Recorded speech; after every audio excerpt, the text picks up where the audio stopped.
자, 오늘은 이제 이 그리스도의 공로에 대해서 여러분들에게 말씀을 전하려고 합니다. 자, 우리가 지난 시간까지 사도신경을 가지고 칼빈이 그리스도의 이 순종에 대해서 얘기를 했죠. 이제 이 저녁에 우리가 보고자 하는 것은 뭐냐면 우리의 구원이 어떻게 해서 성립이 됐느냐 그런 얘기인 거예요. 우리 그리스도인들은요, 이 부분을 잘 아셔야 돼요. 그래서 우리 교회는 교리를 안 가르칠 수가 없어요. 저도 원래는 교리에 관심이 없었습니다. 모태 신앙으로 교회에서 자랐고, 자라다 보니까 그냥 교인이 되고, 그런 건 줄 알았던 거죠. 그런데 하나님의 은혜를 알고, 또 성경을 알고, 또 신앙을 배워가고, 그러다 보니까 교리가 굉장히 중요한 거예요. 그전에는 몰랐던 거예요. 한마디로 예전에는 진짜 아무것도 몰라가지고 그랬던 거예요. 근데 이제 전도사가 돼가지고 교회에 와서 사역을 해보고 이제 이러니까 교리가 없으면 이게 아무것도 안 되는 거예요, 보니까. 그래서 저도 전도사 때부터 교회에서 이제 교리를 성도들한테 가르치고 그랬어요. 그전에 모를 때는 별로 저도 그저 그냥 교리 같은 거 잘 모르고 그냥 막 열심히 뜨겁게 은혜 받고 그렇게 하면 되는 줄 알았어요. 근데 그게 아니었던 거예요. 그리고 우리가 이제 칼빈주의라 그러죠. 우리 장로교회를. 근데 우리 칼빈주의는요, 차가운 교리가 아니고 뜨거운 교리입니다. 이 사람들이 보통 교리, 도그마 이러면 어떤 분들은 굉장히 그것에 거부감을 가지는 분들이 있어요. 근데 그것은 사실 심각한 오해입니다. 편견이고 잘못된 생각이에요. 성경의 진리를 교리적으로 이해하는 것은 그 뜨거운 마음이 없이는 하나님의 진리를 그렇게 이해할 수가 없어요. 그렇죠? 성경의 내용을 체계적으로 이해한다는 건 어떻게 보면 굉장히 머리가 아픈 일이죠. 그렇지 않습니까? 여러분도 안 그런가 보네. 예? 이렇게 굉장히 논리적이시고 박식하고 막 스마트하고 다들 그러신가 보네. 고개까지 끄덕이고. 근데 사실은 그렇게 정밀하게 우리가 이걸 정치하게, 치밀하게, 정밀하게 이렇게 얘기하거든요. 그렇게 이해를 할 때 대부분 철학이나 이 세상의 어떤 논리, 이성 이런 걸 생각하면 골치가 아프잖아요. 근데 기독교의 교리는 그렇지 않습니다. 기독교의 교리는 정치하게 이해하면 이해할수록 그 사람은 하나님을 뜨겁게 사랑하는 사람이에요. 예? 하나님을 뜨겁게 사랑하는 사람일수록 하나님의 진리에 대해서 깊이, 자세히, 체계적으로, 논리적으로 이해를 하는 거예요. 믿으시기 바랍니다. 원래 그런 거예요.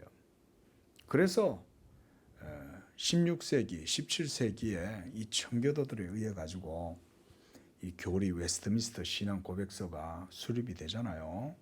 그리고 16세기, 17세기 개혁 신학이 엄청난 그런 부흥과 꽃이 피었죠. 그 당시에. 그런데 그분들의 특징이 뭐냐면 교리적으로 엄청난 발전을 이루는 거예요.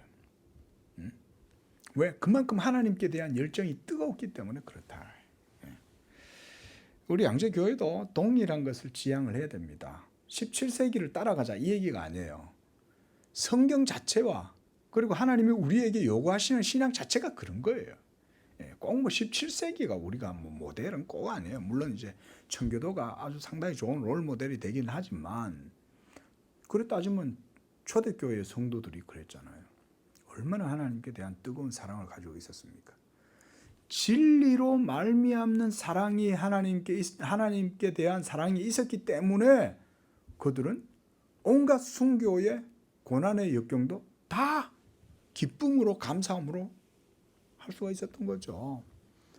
우리가 이 타락하고 부패한 정말 여러분 오늘날 소돔과 고모라를 방불하는 그런 시대 아닙니까? 무서워요. 난 우리 자매님이 밤에 집에 혼자 가는 게 나 솔직히 걱정돼요. 이 저녁 때 와가지고 자매가 요즘 겁도 없이 이 서울에 이거 얼마나 무서워요. 예? 그 이런 세상 속에서 여러분 신앙생활 한다는 게 얼마나 어렵습니까? 예? 이거는 하나님의 전능하신 손길로 지켜주시지 않으면은 이건 제가 볼 땐 불가능해요. 사람이 힘으로 신앙생활을 한다는 것은 있을 수가 없어요, 여러분. 믿으시기 바랍니다. 우리 신앙생활 하는 건요, 전능하신 하나님이 주의 택하신 백성들을 하나님의 은밀한 장막 가운데 그 날개 그늘 아래에 다 품고 불꽃 같은 눈동자로 지켜주시니까 가능한 거예요. 사탄이요, 예수 믿는 사람 얼마나 미워하는지 아세요? 그냥 안 놔둡니다, 사탄은요. 근데 하나님이 사탄까지도 다 제어하시는 거예요. 야, 내 택한 백성을 건들지 마. 예수의 십자가의 은혜가, 구속의 은혜가 여러분들에게 다 인치시고 성령이 여러분들을 보증하고 인치고 계시니까 어두운 것들이요, 해하지를 못하는 거예요. 그러므로 오늘도 이 말씀을 통해서 여러분들이 하나님의 진리를 더욱 깊이 알고 그것을 통해서 여러분들의 믿음이 더욱 하나님께로 나아가는 그런 저녁이 되시기를 축원을 드립니다. 이 그리스도의 공로, 자, 우리가 앞에서 봤듯이 사도신경을 통해서 칼빈이 얘기하고자 했던 것은 뭐냐? 그리스도의 잉태의 순간에서부터 해서 그가 죽으시고 부활하시고 그리고 승천하시고 하나님 우편에 앉아 계시고 그래서 다시금 심판주로 이 땅 가운데 오시는 그 모든 과정이 다 하나님의 택하신 백성들, 곧 그를 믿는 하나님의 성도들을 위한 모든 의를 이루시는 과정이다. 그래서 우리의 구원에 있어서는 예수 그리스도의 모든 사역과 뗄래야 뗄 수가 없는 거예요. 왜냐하면 예수님으로 말미암아 우리가 구원을 받았기 때문에 예수님이 행하신 전체 생애 모두가 다 우리를 위한 의다. 예? 한번 따라하겠습니다. 전체 생애가 우리를 위한 의를 이루심이다. 예. 이게 칼빈이 이제 그리스도의 대리적 속죄를 전체 과정을 통해서 설명을 한 거예요. 보통 우리가 우리를 위한 그리스도의 의는 십자가의 죽으심만 주로 많이 강조하죠. 물론 그것이 아주 이제 핵심이긴 하죠. 그리스도의 죽으심이 율법의 마치심이 되는 거니까 그게 아니면 이루어지지 않는 건 맞아요. 하지만 그것만 있는 건 아니에요. 그래서 갈비는 사도신경의 내용을 가지고 한 거예요. 예? 예수 그리스도가 벌써 동정녀 마리아에게 잉태되는 그 순간부터 벌써 우리를 위한 삶을, 육적 삶을 사시는 거잖아요. 그렇죠? 그래서 이걸 보여주려고 엘리사벳이 이제 이 마리아가 엘리사벳 자기의 이제 친척 언니잖아요. 그것도 나이 많은 언니인 거예요. 그 언니한테 가가지고 가니까 이 엘리사벳의 뱃속에 있는 세례 요한이 아기죠. 이제 6개월 된 태아가 예수님을 잉태한 그 마리아의 소리를 듣고 막 성령이 충만해서 막 뛰어노는 거죠. 그리고 엘리사벳이 뭐라고 그랬어요? 내 주의 어머니가 내게 나오니 이 어찌 됨인가 이렇게 말을 하는 거죠. 벌써 마리아의 태중에 있는 그 잉태된 아기는 내 주님이라는 거예요. 엘리사벳이. 벌써 내 주님이 마리아의 뱃속에, 내 친척 여동생 뱃속에 내 주님이 있다고 그렇게 고백하는 거 아니에요? 그때부터 벌써 예수님이 점점점 뱃속에서 배아가 되고 뼈가 생겨나고 근육이 생기고 심장이 생기고 그런 과정 자체도 벌써 우리를 위한 모든 과정이었다. 이렇게까지 생각을 해야 돼요. 그게 바로 우리를 위한 대리적 속죄의 삶이었어요. 그리고 나시고 그리고 할례 받으시는 모든 과정 그리고 6월절 때마다 예루살렘에 올라가셔서 하나님 앞에 보이고 그것도 전부 다 율법을 따라서 행하시는 거죠. 그리고 마지막에 이제는 죽도록 하나님께 순종하심으로 십자가에 자기를 들이시고, 그리고 또 예언된 말씀대로 죽은 자 가운데서 다시금 살아나시고, 그러고 나서 승천하시고 재위하시고 다시금 산자와 죽은 자를 심판하러 오시고, 이 과정. 자, 이제 칼빈이 이것을 얘기한 다음에 이제 이 2권 17장에서 이제 이 기독교 강요 2권 17장 이 기독론 마지막 부분을 그리스도의 공로라는 주제를 가지고 이제 다루어요. 저도 석사 논문, 조력신학 석사를 하면서 이 주제를 가지고 했어요. 그리스도의 공로. 제목이 그리스도의 공로예요.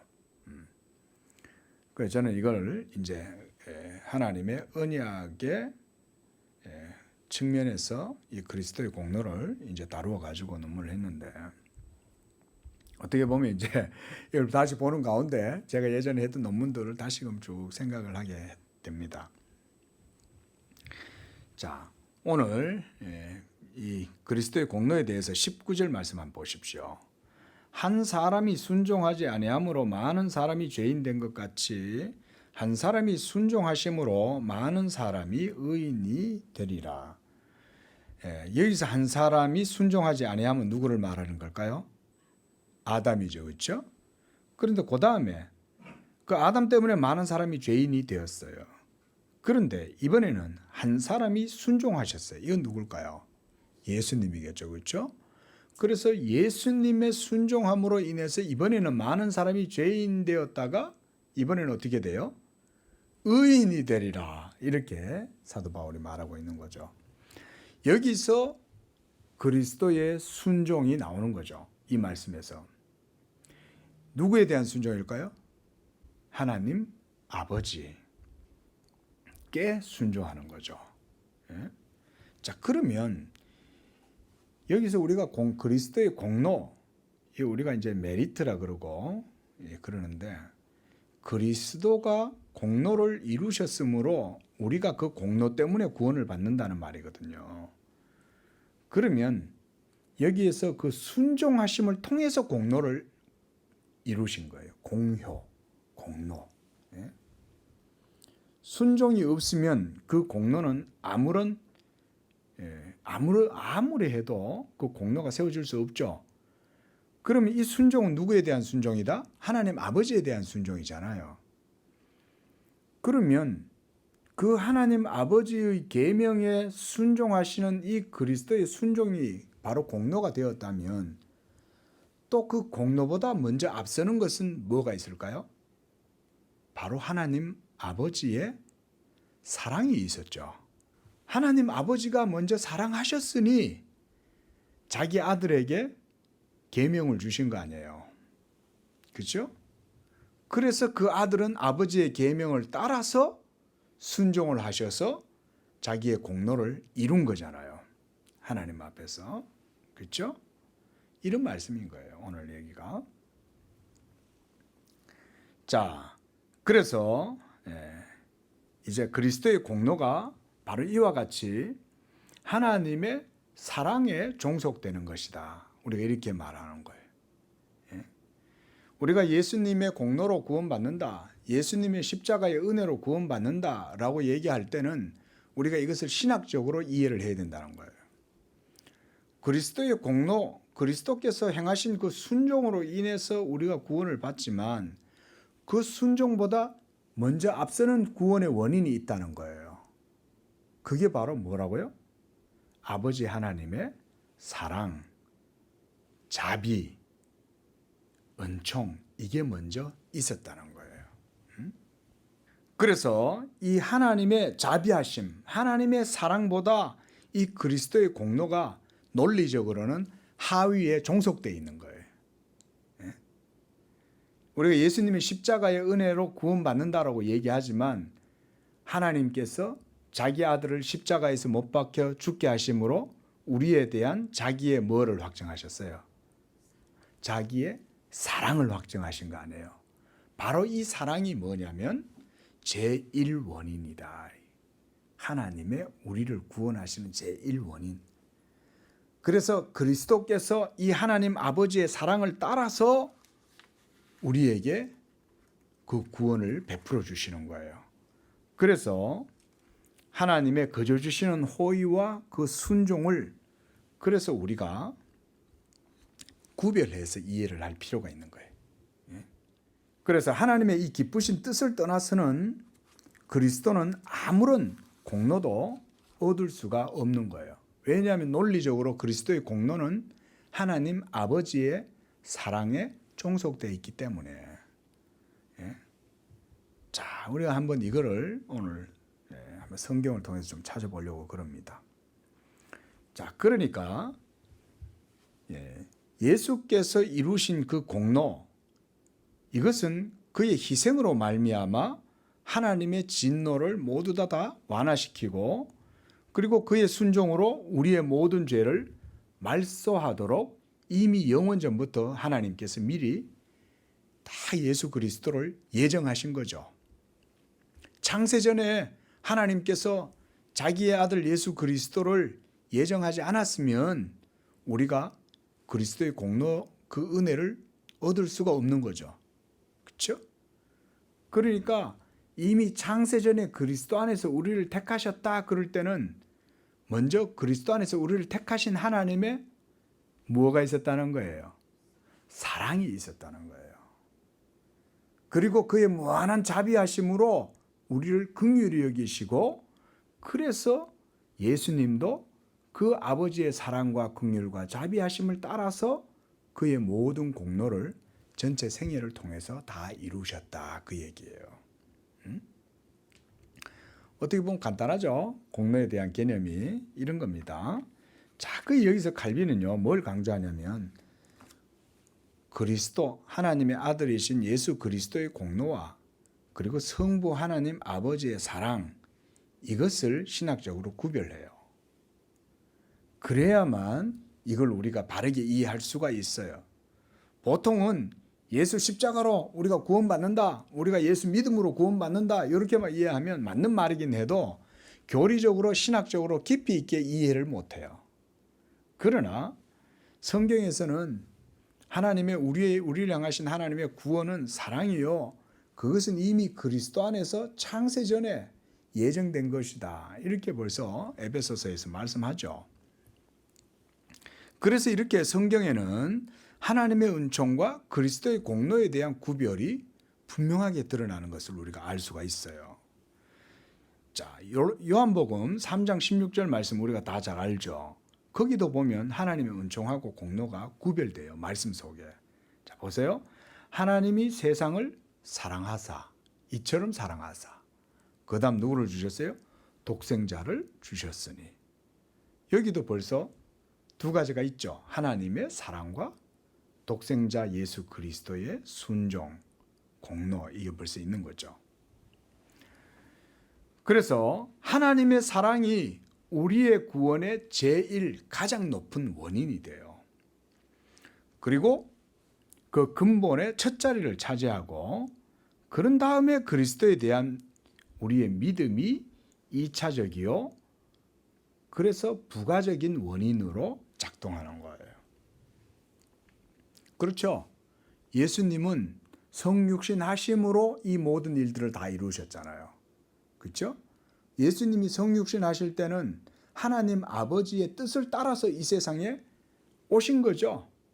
그래서 예수님이 사람의 몸을 취하실 때도 피동적으로 취하신 게 아닙니다. 동정녀 마리아에게 잉태되는 그 순간에 성령님이 역사하셨을지라도 예수님이 사람의 몸을 취하시는 거예요. 능동적으로. 능동적으로 취하실 때 성령이 예수님의 몸을 만드시는 거예요. 마리아의 태 안에. 그러니까 벌써 예수님이 하나님의 뜻을 따라서 행동하신 거죠. 거기에도. 자, 이렇게 그를 믿음으로 말미암아 우리가 의를 얻는다고 할 때 우리의 그 믿음의 진료라고 그래요. 진료. 우리가 믿어서 구원받는 건가요? 엄밀히 말하면 우리가 믿었기 때문에 구원받는 게 아니에요. 우리의 믿음보다 훨씬 더 깊은 원인이 있었기 때문에 구원받는 거예요. 이제 이런 게 신학이죠. 그러면은 우리가 믿었을 때 구원을 얻게 하는 그 효과를 주는 게 뭐겠어요? 그걸 우리가 신학적으로 진료다 이렇게 말해요. 진료. 예? 그러니까 재료라 이 말이에요. 재료. 그 우리를 구원하게 하는, 그리고 믿음으로 우리를 의롭다고 하는 그 재료가 뭐냐 이거죠. 그 재료가 바로 예수 그리스도의 인격과 사역인 거예요. 그러니까 우리가 이렇게 이해를 하면 예수님으로 말미암는 구원에 대해서 깊이 있고 치밀하게 이해를 할 수가 있어요. 그저 단순히 믿었으니 구원받는다 라고만 이해를 하면 평생 내가 믿어가지고 구원받는다고 생각하고 사는 거예요. 근데 그게 아니죠. 깊이 있게 생각해 보면 내가 믿는 믿음조차도 하나님의 선택에서 나오게 되고, 그래서 그 선택 때문에 내가 예수님을 믿게 되는 것이고, 또 내가 예수님을 믿을 때도 그 믿음이 구원을 불러일으키는 게 아니라 예수님이 우리의 믿음을 일으키기 위한 모든 화목제물로 재료가 돼가지고 벌써 모든 진리를 자기 몸으로 다 행하고 이루신 거예요. 그걸 그래서 재료, 진료, 메테르, 진료다 그렇게 말하는 거예요. 그러니까 그리스도의 공로가 없으면 우리가 구원을 못 받는 거죠. 그죠? 예수님의 공로, 하나님 아버지에 대한 순종이 있고 그의 순종하시는 행위를 통해서 그가 공로를 얻으시는 거예요. 획득한다 그래요. 우리가 신학적으로. 이걸 획득했다. 예수님이 획득했다는 얘기는 예수님도 하나님 아버지께 이 공로를 획득하는 거예요. 그래서 의를 획득하시는 거예요. 순종을 통해서. 근데 아담은 자기의 순종으로 그것을 획득하려고 했지만 못한 거죠. 불순종함으로. 그래서 아담 안에서 모든 인류가 다 죄인이 되는 거예요. 이걸 우리가 그래서 대표성의 원리다 그럽니다. 한 번 더 따라해 봅니다. 대표성의 원리. 대표성의 원리라는 것은요, 이건 설명하기가 지금은 좀 어렵고요. 하나님께서 인류의 조상으로 아담을 세우시고 그와 언약을 맺으심으로 그에게서 태어나게 되는 모든 인류를 다 아담 한 사람의 순종을 통하여 그들 인류를 하나님의 자녀로 삼으시는 것, 이걸 대표성의 원리라고 그래요. 그런데 하나님께서 이제 아담의 실패와 반역과 언약을 폐해짐으로 인해 가지고 이제는 아담으로 말미암는 언약이 아니라 마지막 아담이신 예수 그리스도와 함께 또 언약을 맺으시는 거예요. 그런데 이 언약은 언제 맺어졌냐? 이 세상이 창조되기도 전에, 영원 전에 하나님께서 삼위일체 하나님 안에 이 신적 작정이 있었던 거예요. 그래서 거기에서 하나님께서 자기의 택하신 자들, 영원 전에 이미 아신 자들, 미리 하나님 다 아시는 거예요.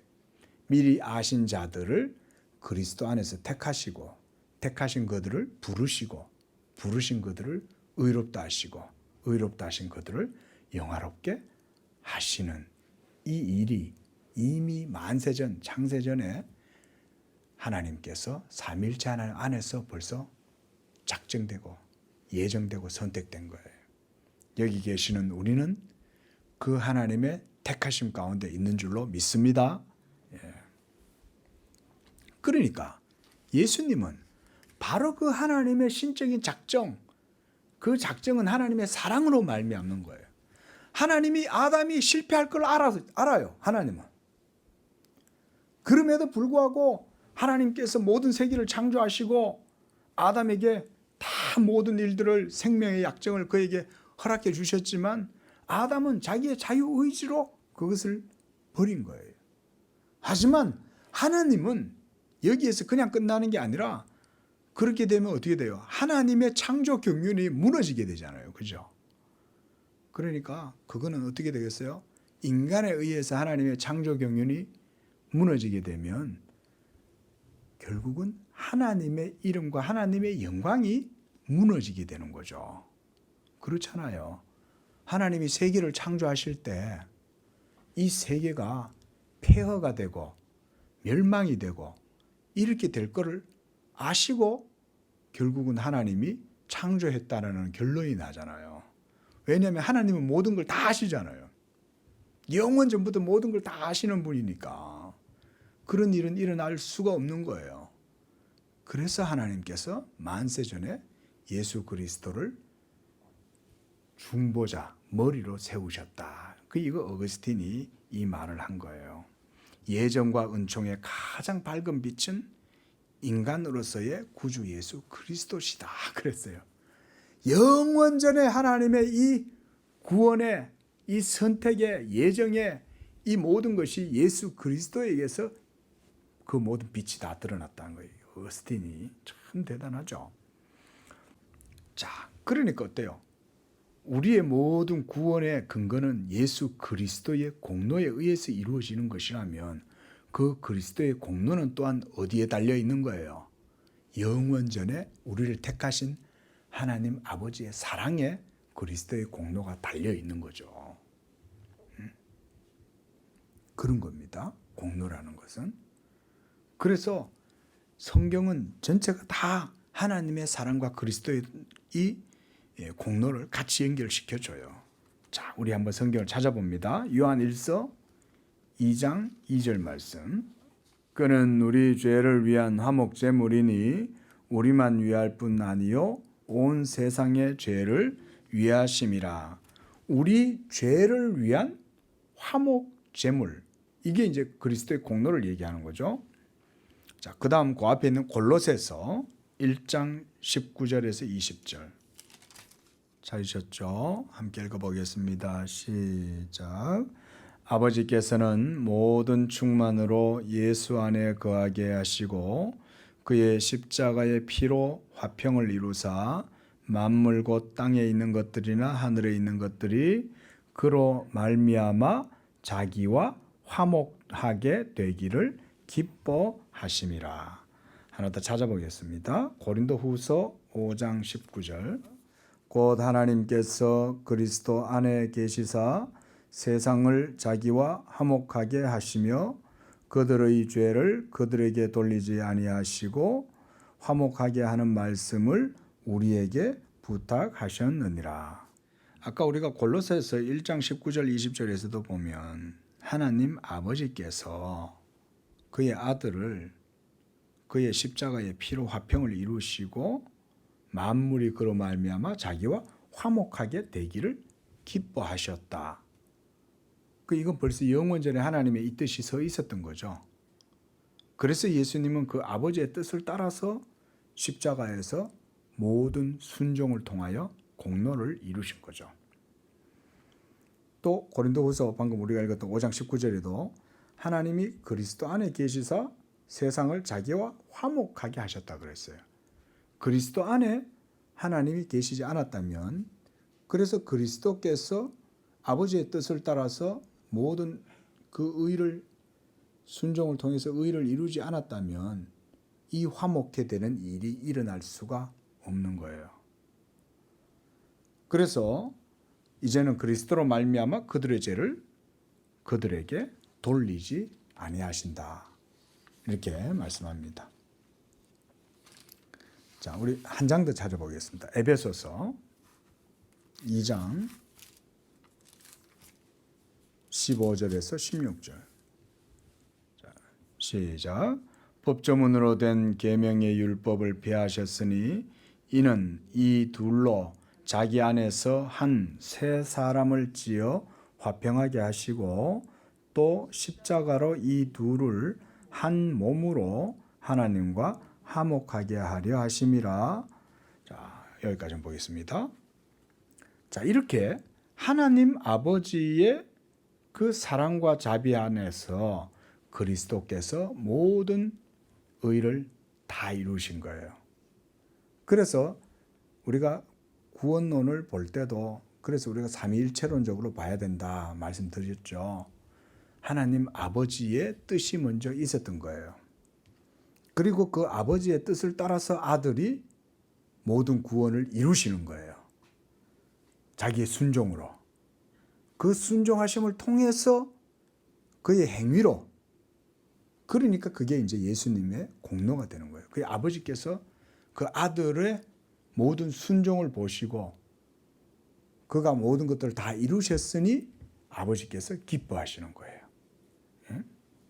바로 이것이 말씀드렸듯이 에베소서 1장에서 나오는 그리스도 안에서의 영원한 선택과 예정을 그래서 우리가 말하는 거죠. 그래서 우리가 선택 교리, 예정 교리는요, 차가운 교리가 아니에요.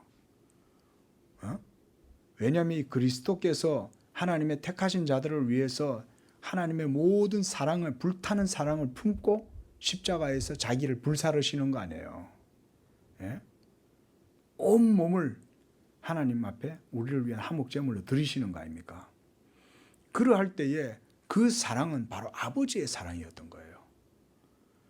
그렇게 해서 하나님께서 그리스도 안에서 택하신 자들을 위해서 하나님의 사랑을 가지고 예수님이 모든 의를 순종을 통해서 공로를 다 이루시는 거예요. 이것이 바로 하나님께서 창세전에 사랑하신 자들을 이렇게 받아들이셨다라고 하는 것을 우리가 알 수가 있습니다. 그리고 그리스도의 피로 자기와 우리를 화목해 하심으로 바로 자기의 사랑을 우리에게 나타내신 거죠.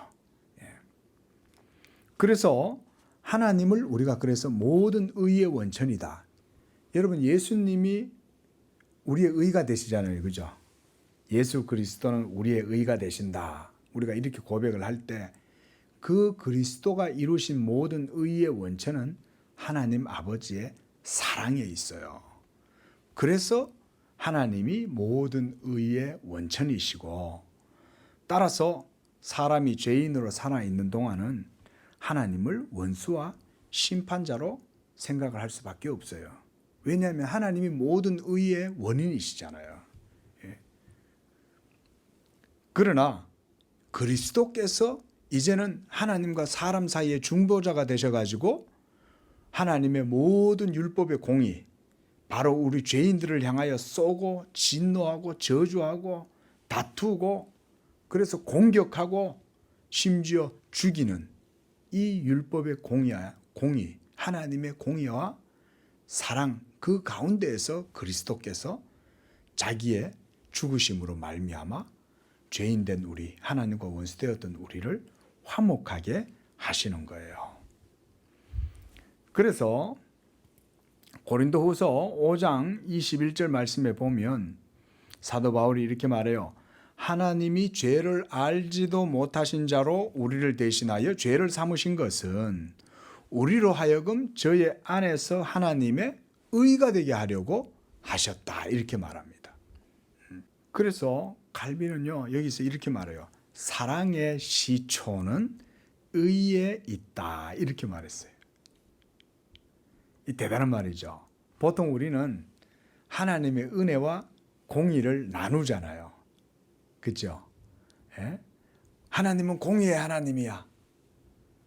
그런데 예수 그리스도는 은혜의 하나님이야. 그럼 여러분, 이 공의와 은혜가 어떻게 두 개가 떨어질 수 있어요? 하나님의 공의와 하나님의 은혜가 떨어질 수 있냐고요. 왜냐하면 하나님은 한 분이신데 그 하나님은 공의의 하나님이시기도 하면서 사랑의 하나님이신데 이 두 가지가 어떻게 하나님한테서 따로따로 떨어질 수가 있겠어요? 그럴 수가 없죠. 이거 어떻게 우리가 그러면 이해를 할 수 있겠어요? 그 사이에 중보자이신 예수 그리스도를 생각하면 이게 하나가 될 수 있는 거예요. 어떻게? 중보자이신 예수께서 우리 죄인들을 위해서 하나님의 모든 율법의 의를 순종하심으로 십자가에서 다 행하시고 마치시니, 그래서 예수님이 마지막 함성이 무엇이었어요? 십자가에서 마지막 함성이 다 어떻게 했어요? 이루었다. 다 이루었다. 뭘 이루었다는 거예요? 하나님 아버지께서 원하시는 바 그 의, 율법의 공의, 하나님의 모든 의, 그것을 예수님이 다 이루었다. 예수님이 세례 요한에게 세례를 받으실 때도 세례 요한이 세례를 안 주려고 그러죠. 처음에. 왜요? 하나님의 아들이잖아요. 이 예수님은 하나님이시니까 그 하나님의 머리에 손을 얹는다는 것은 세례 요한 입장에서 봤을 때는 이게 가당치 않는 일인 거죠. 그러니까 세례 요한이 막 이게 손 얹는 게 이게 황송한 거예요. 내가 어찌 예수님 머리에 손을 얹냐. 그러니까 예수님 뭐라 그랬어요? 세례를 내게 베풀어라. 그렇게 함으로써 하나님의 의를 이룸이 합당하니라 이렇게 얘기하죠. 왜냐하면 예수님이 세례를 받으시는 것은 그것으로 말미암아 율법의 모든 공의의 과정을 이루시는 것이기 때문에 그래요.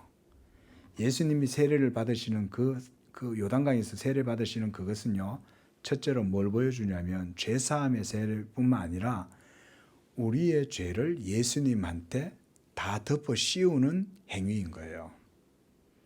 다 이게 구약의 제사의 예법에 다 들어가 있는 거죠. 아사셀 양에게 이렇게 딱 안수를 하잖아요. 그래서 예수님이 세례를 받으심으로 우리의 모든 죄를 짊어가는 하나님의 어린 양으로 세례를 받으시는 거예요. 그게 바로 십자가의 세례인 거죠. 예수님이. 그걸 짊어지시는 거죠.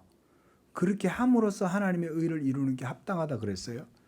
그래서 예수님의 전체 생애가 다 그 의를 이루기 위한 과정이었다는 걸 예수님이 보여주는 거죠. 마지막 십자가는 바로 그것의 완전 하이라이트죠.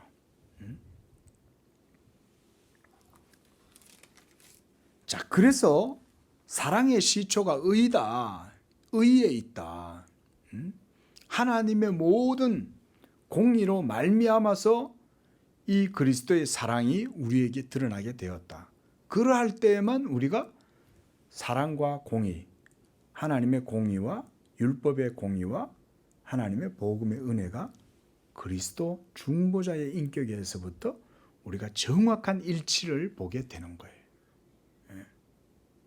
그래서 예수 그리스도의 이 구속의 은혜를 모르면, 그래서 우리가 이걸 교리적으로 이해하지 못하면 공의하고 자꾸 이거 은혜를요 괴리가 돼요. 자꾸 떨어져 나가요.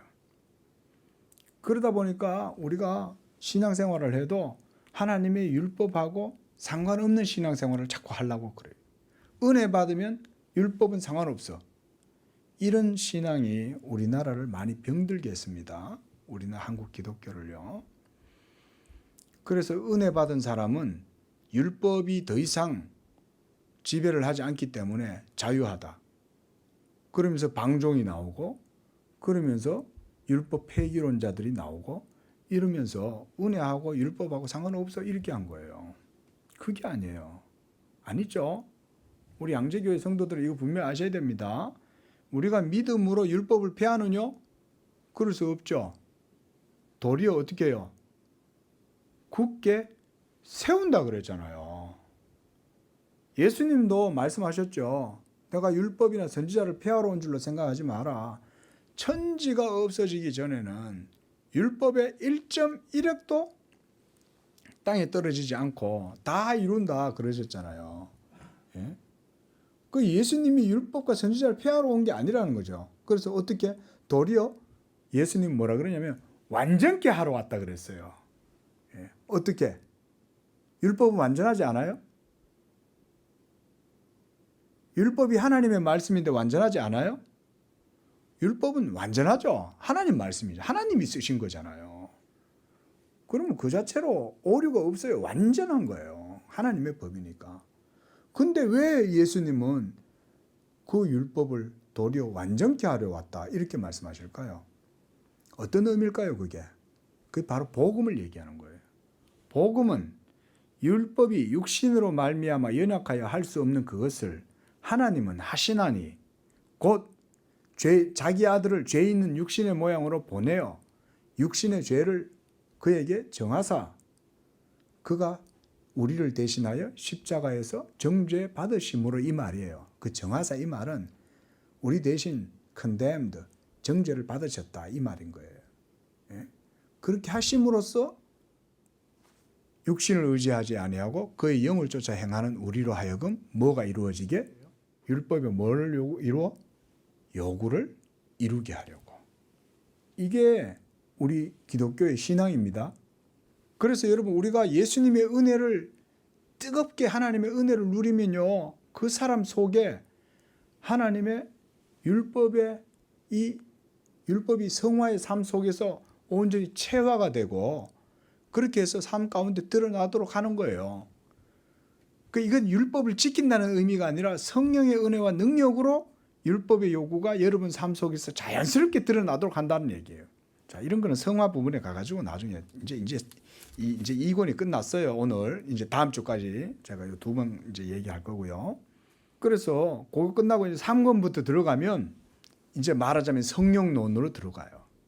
근데 성령론으로 들어가면 막 우리 속에 실제적으로 일어나는 믿음의 역동성에 대해서 막 얘기를 하거든요. 칼빈이.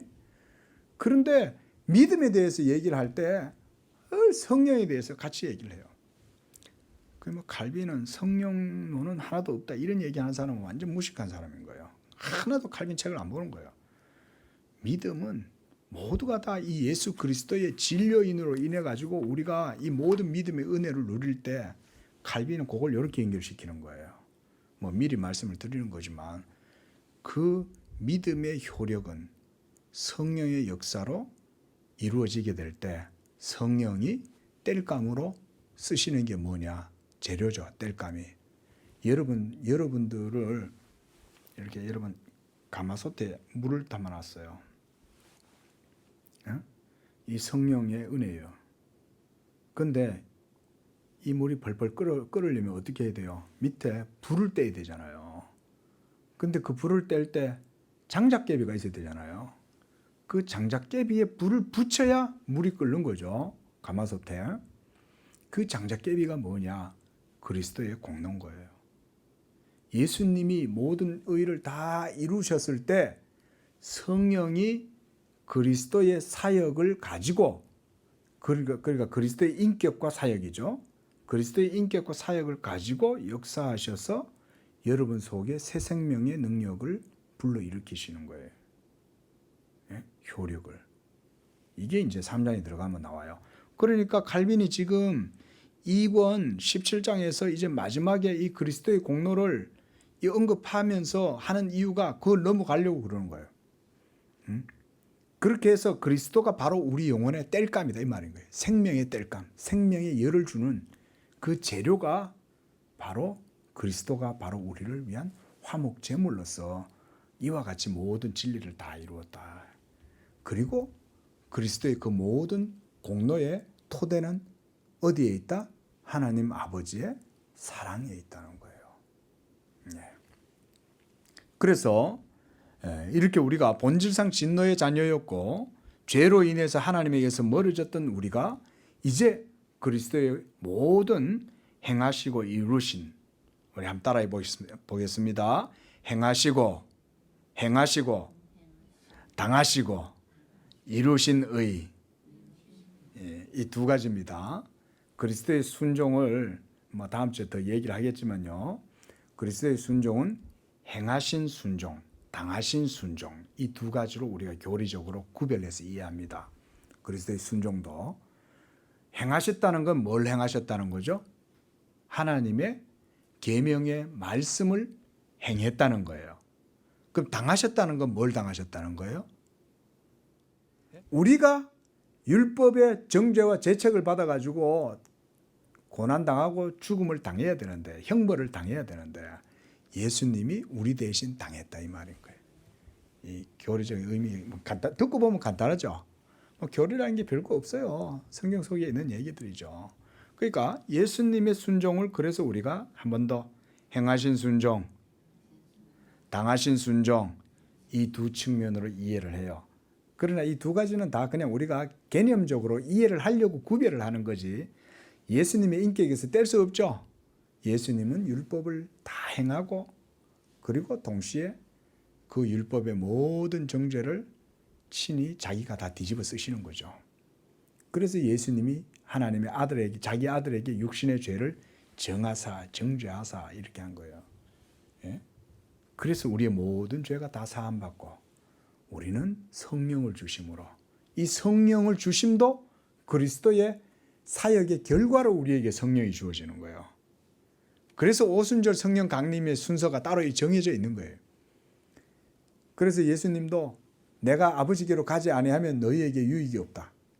내가 아버지께로 가야 된다는 얘기는 내가 가면 너희들에게 뭘 보내주시기 때문에, 성령을 보내주시기 때문에 가셔야 되는 거예요.